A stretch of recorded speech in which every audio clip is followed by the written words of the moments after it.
नमस्कार दोस्तों, चाहे एसएससी हो या यूपीपीसीएस हो या रेलवे, किसी भी एग्जाम के लिए तो 10 करंट अफेयर्स हम डेली कराते हैं, ये ध्यान रखिएगा। तो आइए आज 16 अगस्त की करंट अफेयर्स में देखते हैं कि 10 मोस्ट इंपॉर्टेंट क्वेश्चन कौन से हैं। पहला प्रश्न है, किस राज्य सरकार ने आधिकारिक तौर पर जियोग्लिप्स और पेट्रोग्लिप्स को संरक्षित स्मारकों के रूप में नामित किया है? ए महाराष्ट्र, बी उत्तर प्रदेश, सी राजस्थान या डी झारखंड। इसका सही उत्तर है ए महाराष्ट्र सरकार ने अभी इन दो जगहों को, एक है जियोग्लिप्कस और दूसरा पेट्रोग्लिप्कस, इनको संरक्षण की श्रेणी में अभी हाल ही में इंक्लूड किया है, ये ध्यान रखिएगा। इसके अगर मोस्ट इंपॉर्टेंट पॉइंट की बात करें तो महाराष्ट्र सरकार ने आधिकारिक तौर पर रत्नागिरी में जियोग्लिप्कस और पेट्रोग्लिप्कस को महाराष्ट्र प्राचीन स्मारक और पुरातत्व स्थलों और अवशेष अधिनियम के तहत संरक्षित स्मारकों में रूप में नामित किया है।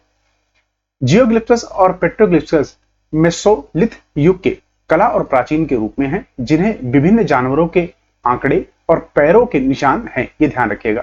ठीक है, अगर हम पीछे अगर एक बार मुड़ के देखें तो ये देखिए, ये है, तो इनकी आकृतियां भी हैं और पैरों के निशान, ये सारे ना, तो इसी को ही अभी हाल ही में संरक्षा करने के लिए इंक्लूड किया गया है इसको, ठीक है, प्रोटेक्टिव मॉन्यूमेंट्स में।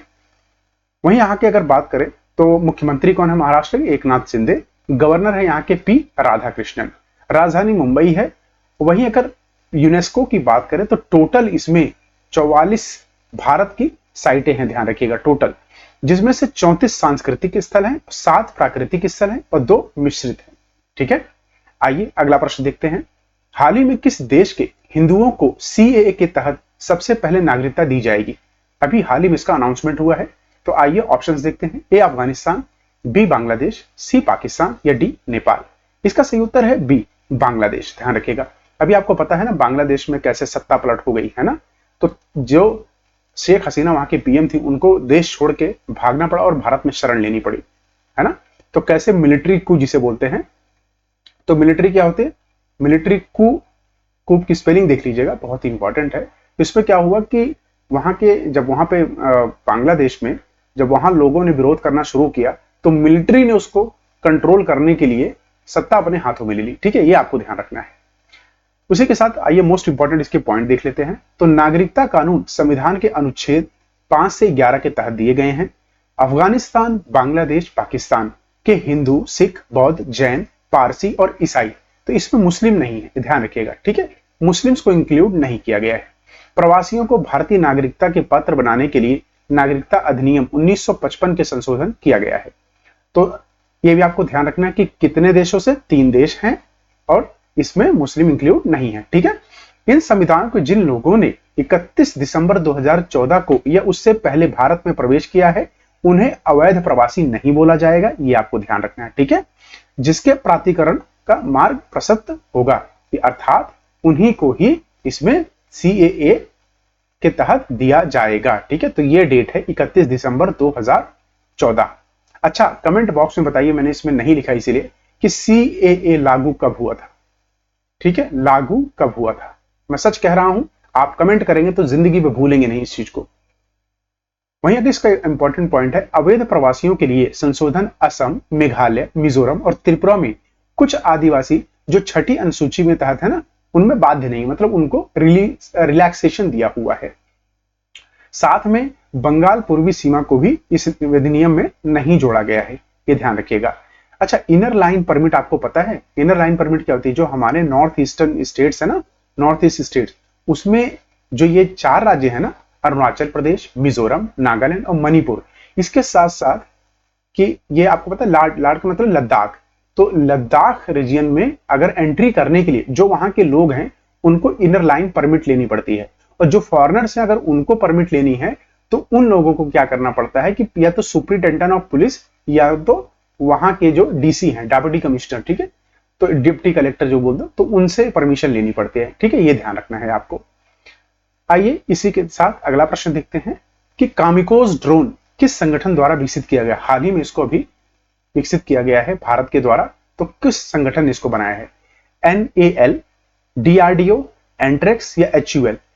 ठीक है, तो आपको यह ध्यान रखना है कि हाल ही में इसको इंडियन इंडिपेंडेंस डे पे इंडियन डेवलपर्स इंडिजिनस, ठीक है, इन्होंने बनाया है इसको। तो इसका उत्तर है ए, एनएएल।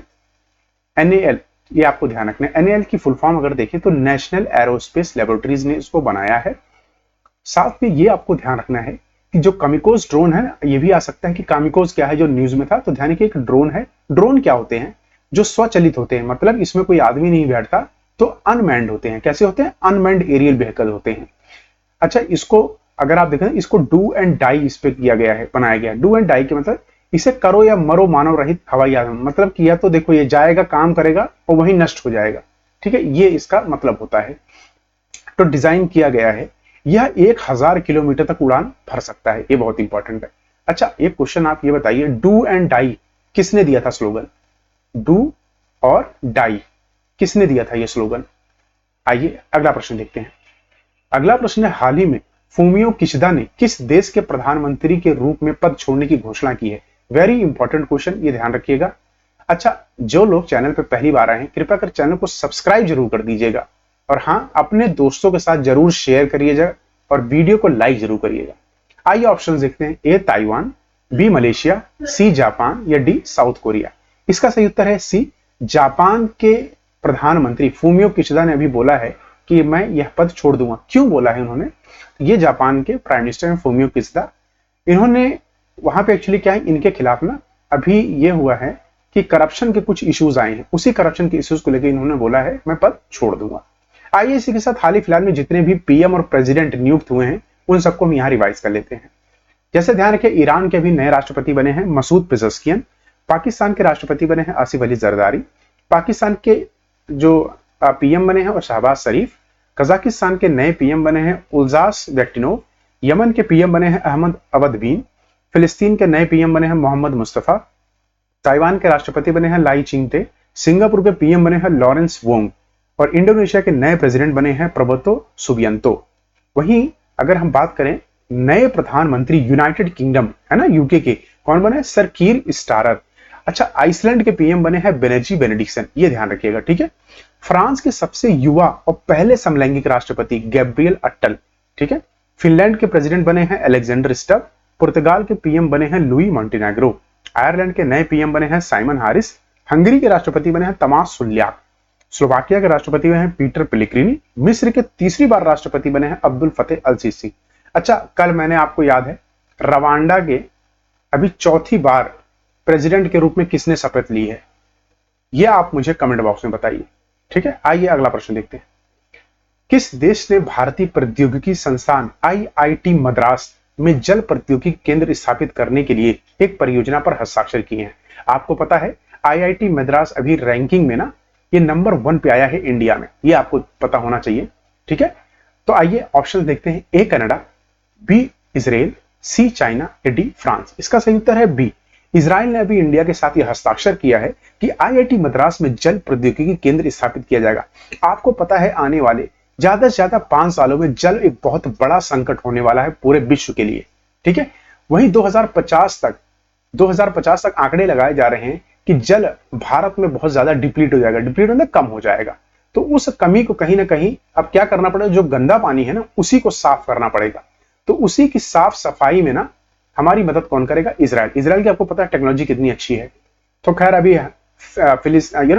अभी इनका गाजा के साथ जो लड़ाई चल रही है इजराइल की, ठीक है, पैलेस्टीन के साथ, देखते हैं वो कब तक बंद होती है। उसके बाद कहीं कहीं और अच्छा होगा भारत और इजराइल के लिए। तो यह पहल स्थायी जल प्रबंधन, ठीक है, एक मिनट में इसको साफ कर देता हूं थोड़ा सा।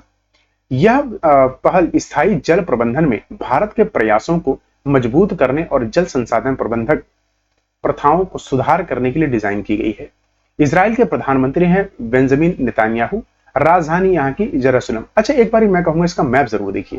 तो ये देखिए किस किस देश के साथ लगा। तो अगर बात करें सी के साथ तो मेडिटेरियन सी, ठीक है, यहीं से आपका होते हुए ना इजिप्ट के यही बाउंड्री से होते हुए आपका कौन सा जाता है, कौन सा कनाल है? स्विज कनाल। ध्यान रखिए, स्विज कनाल, ठीक है, यहीं से जाता है, मेडिटेरियन को टच करता है। वहीं अगर इसकी कैपिटल देखें तो ये रहा जेरूसलम, आपको पता ही होगा, ठीक है ना। ये डेड सी है इधर आपका, ठीक है। किन किन देशों से इजराइल लगा हुआ है? जॉर्डन, सीरिया, लेबनान, ठीक है, यहां से आपका इजिप्ट। ये आपको ध्यान रखना है, ठीक है। कई बार प्रश्न आता है कि मेडिटेरियन सी को कौन कौन सा टच करता है? तो इजिप्ट करता है यहां से, यहां इजराइल करता है, लेबनान करता है, ठीक है। सीरिया नहीं करता है, ये आपको ध्यान रखना है, जॉर्डन नहीं करता है। ठीक है, प्रश्न आ चुका है, यूपीएससी में पूछा जा चुका है। ठीक है, आपको पता होना चाहिए। आइए अगला प्रश्न देखते हैं। हाल ही में किस टू व्हीलर कंपनी ने अपने इलेक्ट्रिकल स्कूटर कृत्रिम एआई इंटीग्रेशन की घोषणा की है? वेरी इंपॉर्टेंट प्रश्न, ध्यान रखिएगा। ए होंडा, बी ओला, सी बजाज या डी हीरो? इसका सही उत्तर है बी।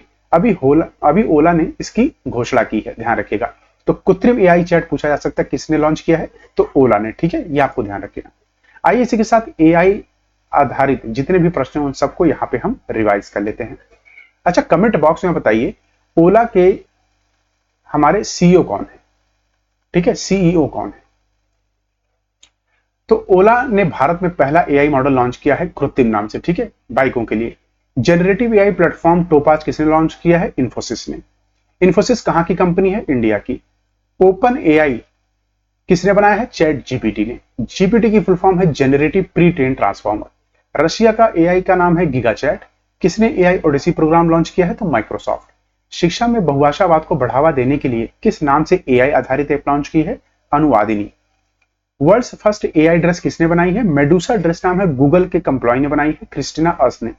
भारत की पहली एआई सिटी कौन सी है? लखनऊ, उत्तर प्रदेश। देश का पहला एआई रोबोटिक्स पार्क कहां बना है? आर्ट पार्क नाम है बेंगलुरु, कर्नाटका में।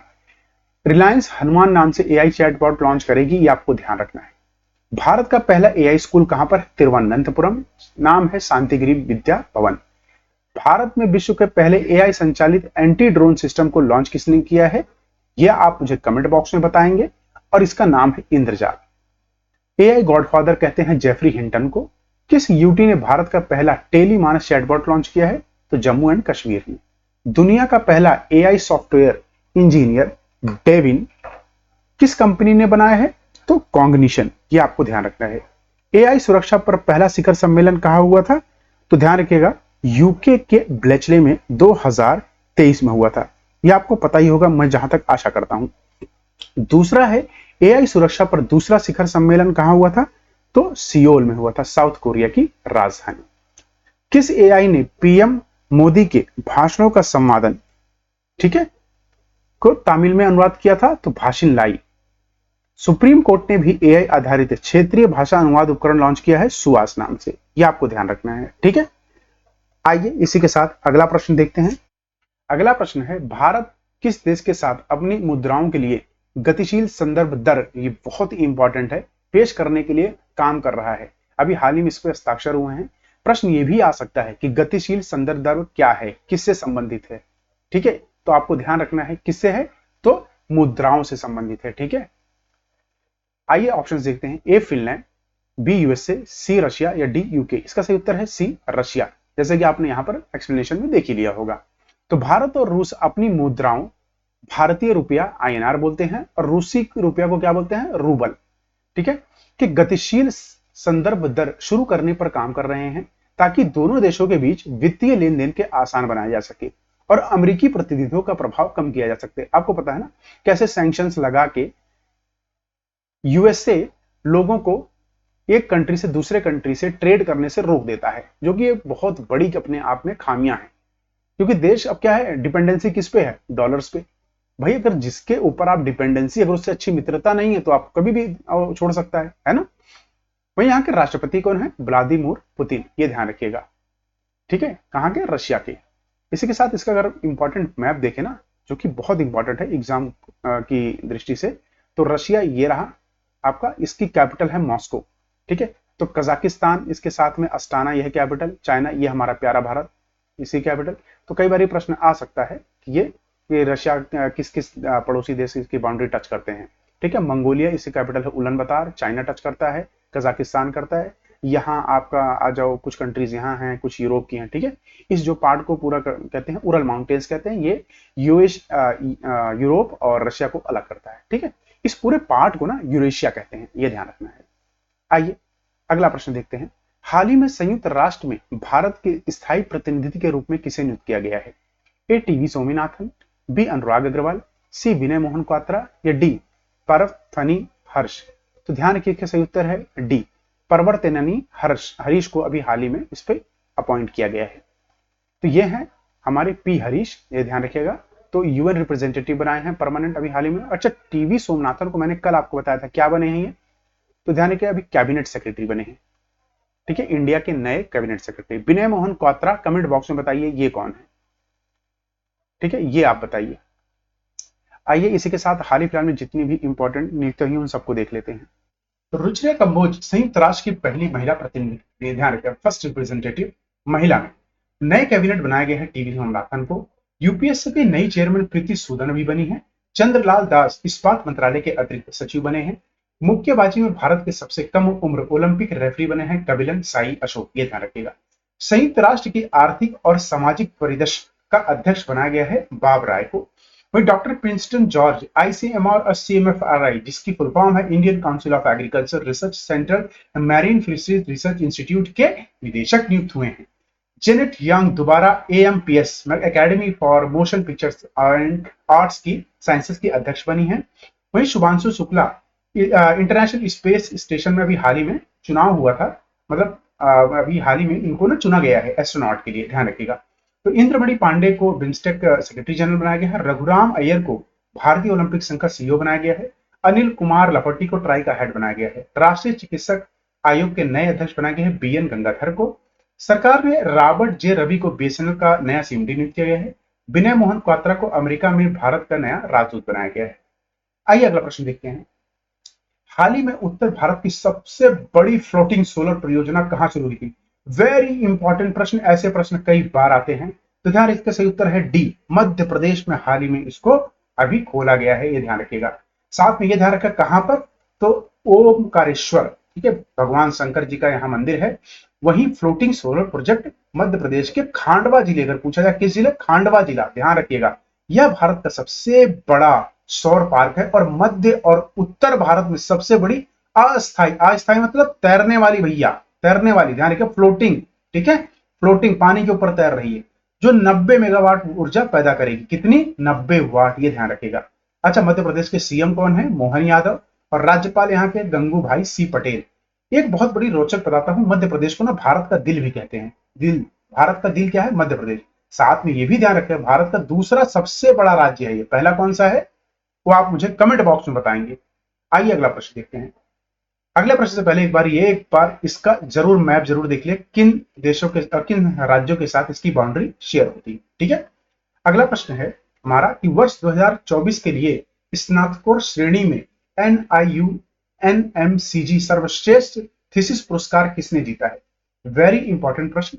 तो ए प्रिया शर्मा, बी साक्षी कटकिया, या सी रवि कुमार, या डी अनन्या पटेल। इसका सही उत्तर है बी, साक्षी कटखाया, ये ध्यान रखिए। तो कटे खाया या काट खाया, ये अपने हिसाब से बोल लीजिए, जैसे प्रोनाउंस, कोई मतलब नहीं रखता उसका, बस नाम होना चाहिए साक्षी कटखाया।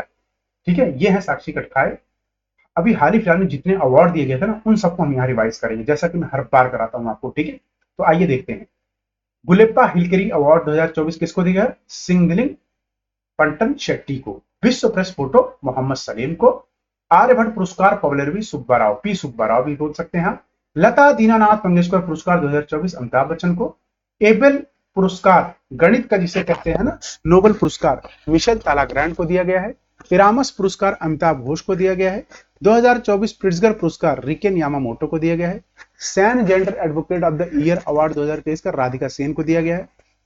श पुरस्कार तो भारत का नोबेल कहते हैं श्रीनिवास आर कुलकर्णी को दिया गया है। KISS मानववादी पुरस्कार रतन टाटा को दिया गया है, 2023 का बिल गेट्स को दिया गया था। साहित्य अकादमी फेलोशिप अवार्ड रस्किन बॉन्ड को दिया गया है। गोल्डमैन पर्यावरण पुरस्कार 2024 का ग्रीन नोबेल प्राइज कहते हैं अशोक शुक्ला को दिया गया है, छत्तीसगढ़ के हैं ये। ट्यूरिंग पुरस्कार 2023 कंप्यूटिंग का नोबेल पुरस्कार कहते हैं AB विंडरसन को दिया गया है। अंतरराष्ट्रीय बुकर पुरस्कार JP ठीक है, बुकर पुरस्कार ध्यान रखिए बुक का होता है, तो जिसने अच्छी बुक ले तो जेनी एर्पनबेक हैं, कैरोस के लिए दिया इनकी बुक। इसके ट्रांसलेटर है माइकल हाफमैन, जिन्होंने इसको किसमें, इंग्लिश में ट्रांसलेट किया है। विटली गोल्ड अवार्ड ग्रीन ऑस्कर कहते हैं 2024 का पूर्णिमा देवी बर्मन को मिला है। 2024 का लच्छू महाराज पुरस्कार पंडित राजेंद्र गंगनाई को दिया गया है। GEEF global water tech award 2024 केंद्रीय जल आयोग को मिला है। ठीक है, आइए इसी के साथ कल हमने जो भी पढ़ा था, ठीक है, 15 अगस्त को, उसको हम फटाफट रिवाइज कर लेते हैं, इसके बाद सेशन एंड करते हैं। तो भारतीय सूची में कितने नए रामसर स्थल जोड़े गए हैं? कल का प्रश्न पहला था, तो 3 जोड़े गए हैं। अब इनकी संख्या कितनी हो गई है? तो आपको पता ही होगा, इनकी संख्या अब टोटल हो गई है 85। ठीक है, ध्यान रखिएगा। भारत के पहले स्वदेशी डेंगू वैक्सीन का नाम क्या है? तो डेंगी ऑल। डोपिंग रोधी नियमों के उल्लंघन करने के लिए किस पैरा एथलीट को निलंबित कर दिया गया था? तो प्रमोद भगत। क्या खेलते हैं ये आप मुझे कमेंट बॉक्स में बताओ, कल मैंने आपको बताया था। भारत की जूनियर पुरुष हॉकी टीम के नए मुख्य कोच से किसे नियुक्त किया गया है? PR Sreejesh. PR Sreejesh hockey के प्लेयर हैं, पता है ना आपको, इन्होंने अनाउंसमेंट करी है कि रिटायरमेंट ली है हॉकी से। ठीक है। हर साल यौम ए आजादी पाकिस्तान स्वतंत्रता दिवस कब मनाया था? 14 अगस्त को। हाल ही में किस देश ने दुनिया का सबसे बड़ा कार्गो ड्रोन का परीक्षण किया है? तो चाइना ने। लंबी दूरी का ग्लाइडेड बम LRGB गौरव जिसको कहते हैं, तो समाचारों में देखा गया, इसको किसके द्वारा विकसित किया गया? तो डीआरडीओ ने विकसित किया है। हाल ही में किसे Bhim Bharat interfere for money का सीईओ बनाया गया है? तो ललिता नटराज को। हाल ही में दुनिया का सबसे पुराना कैलेंडर किस देश में खोजा गया है? तो टर्की में। कौन सा राज्य छात्राओं को सैनिटरी नैपकिन खरीदने के लिए पैसे देने वाला देश का पहला राज्य बन गया है? तो मध्य प्रदेश। ये ध्यान रखिएगा। तो इसी के साथ ये सेशन एंड होता है। आप सभी का तहे दिल से शुक्रिया जिन्होंने पूरा सेशन देखा। कल फिर मिलेंगे 17 तारीख को नए करंट अफेयर्स के साथ। अपना ख्याल रखिए। जय हिंद, जय भारत।